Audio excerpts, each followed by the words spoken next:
les sondages qu'on a en septembre sont une chose, le résultat qu'on a en novembre en est une autre. En 2004, John Kerry était largement en tête dans les sondages à l'issue des conventions l'été. Les 3 débats contre George W. Bush, Kerry les a gagnés haut la main, tout le monde était d'accord là-dessus. Et bilan, début novembre, c'est Bush qui a gagné. Donc, il peut se passer des choses qui vont encore plus jouer en défaveur de Trump. Une deuxième affaire, Floyd par exemple, en septembre, tout à fait possible vu le contexte américain, ou même en octobre, peut avoir un effet de mobilisation de l'électorat noir, par exemple, ce qui serait très bien pour le Parti démocrate, mais peut avoir un effet de contre-mobilisation des Blancs contre, par exemple, le désordre. Si les déboulonnages de statuts ou les censures vont trop loin, ou sont perçus comme allant trop loin, ça peut avoir un effet contre-productif sur l'électorat blanc, qui reste quand même majoritaire. On a tendance un peu à l'oublier, mais il reste majoritaire et il vote beaucoup. Donald Trump, on l'appelle Teflon Don, c'est-à-dire le Donald en téflon.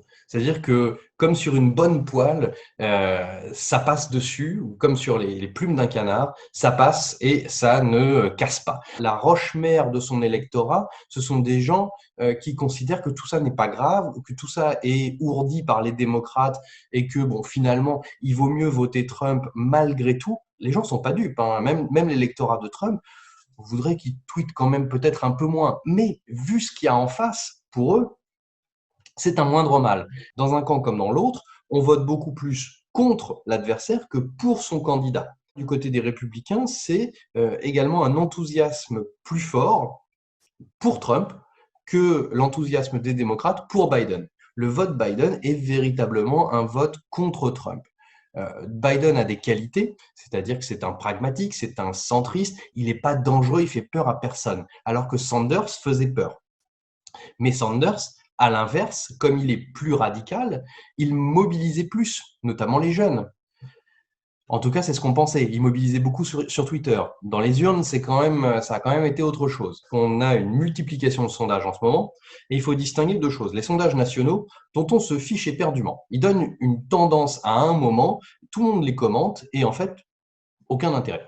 Ils donnent une tendance assez large. Donc, quand on regarde les sondages, il faut regarder dans les États. Et ce qu'on voit actuellement, qui est assez surprenant, c'est un écart qui se creuse très nettement en faveur de Biden. On peut tout à fait avoir une large victoire en 2020 avec les démocrates qui récupèrent le Sénat et qui là se lancent dans une politique qui est très démocrate, mais qui va être très clivante.